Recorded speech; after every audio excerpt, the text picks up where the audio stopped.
finally, I moved into the Pro Training Ball series.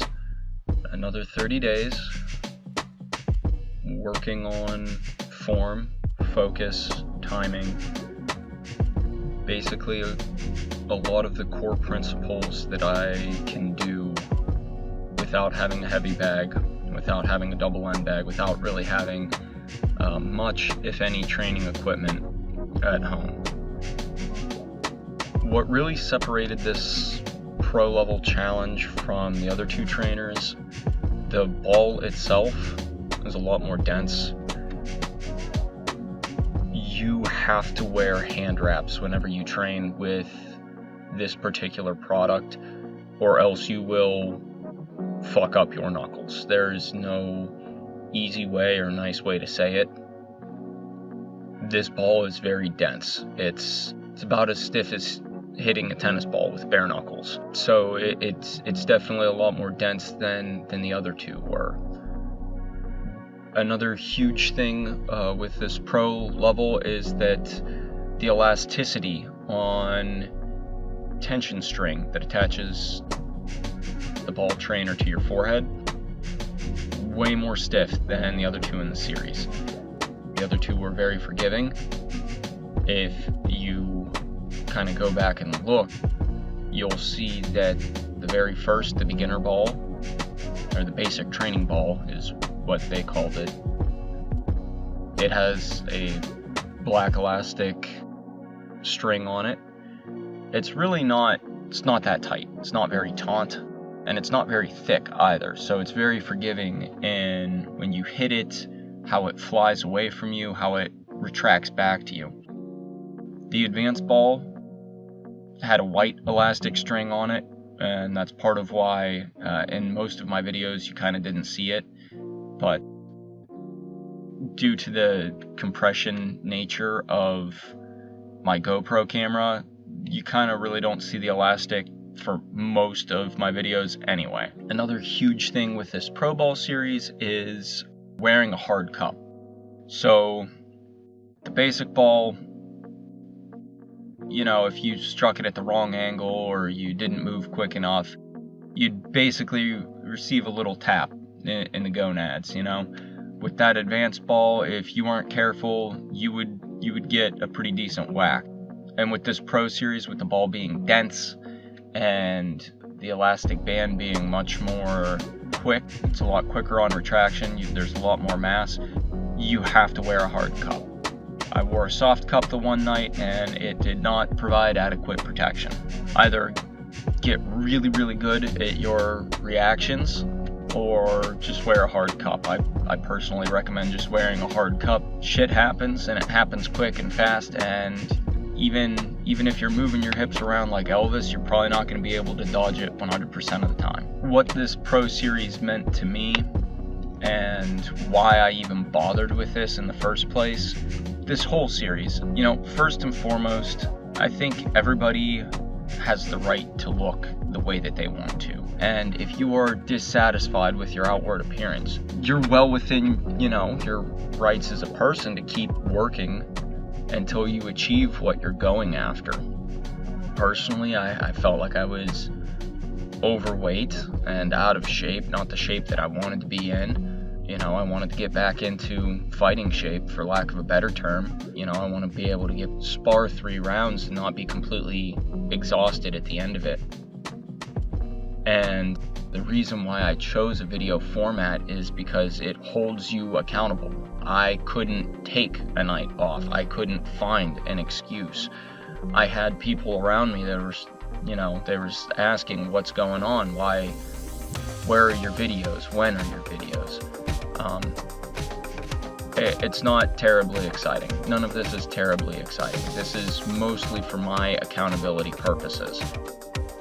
I missed a couple days in this challenge. Extenuating circumstances. I did what I could to get these things out on time. Laziness did come around and bite me, but I managed to salvage it and get back into it without just completely rolling over and not doing it anymore. I had to kind of set realistic expectations because I am not a pro fighter and I cannot train like a pro fighter. I have a full-time job on top of everything that I've been doing here, and it's tough to maintain the kind of workout routine that I'd like to maintain and still have a professional life. It's very draining. It is. 90 days, that's only a quarter. That's, 3 months. And to maintain this almost every single day for 3 months straight is draining. To do it, year round, just as base level fitness, takes some serious dedication. Part of that dedication was changing my training to be more focused on what I would need as a boxer. And as boxers, cardio is everything. It's not the only thing, but it's definitely one of the biggest things. If you cannot finish the fight, if you cannot finish the round, if you cannot recover enough between rounds to get up off the stool, it does make a damn bit of difference. So doing road work 6 nights a week, or as close to 6 nights a week as possible, definitely pays dividends whenever it comes to having the agility and the ability to recover between rounds. And part of that, 6 days as possible, is I work a lot. And there's been many a night where, I got off of a 12-hour shift, give or take, and barely had anything left in the tank, but I still laced up my shoes, put on my tracksuit, and got out there and did what I needed to do. And that includes putting on the hand wraps and recording these videos. And that's also going to lead into the next thing, which is, the level of intensity that you're training at. In some of these different sequences, you're going to see that I'm in different places. Some places the gym is really close, and other places the gym's not close at all.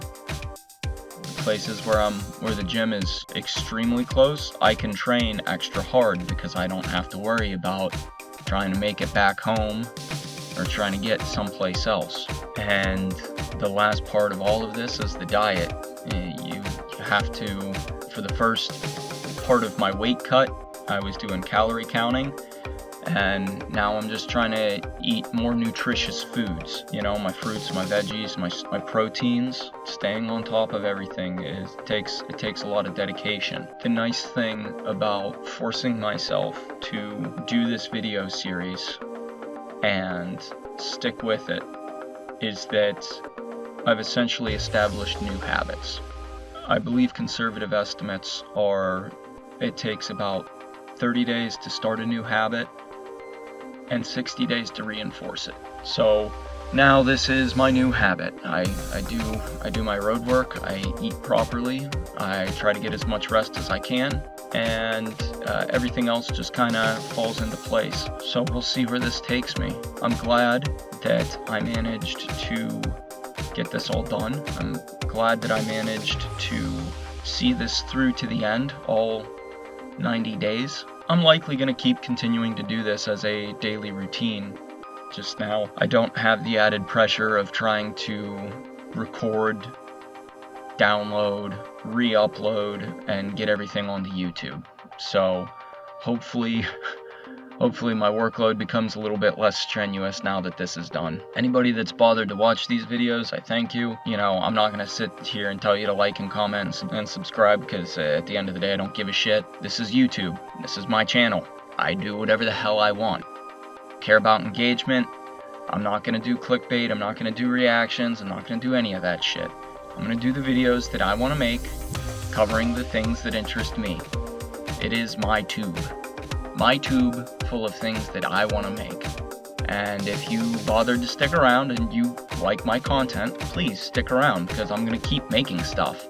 It's going to be sporadic. It's not going to be as, probably not as dedicated and scheduled as this, but I'm not going anywhere. Until YouTube gets shut down by either Rumble or Twitter, I'm going to keep going until I can't. Despite all of its faults, YouTube has the tech edge right now. We'll see how that changes in the future, but thank you all for watching. I really appreciate it. And I'll catch you guys later.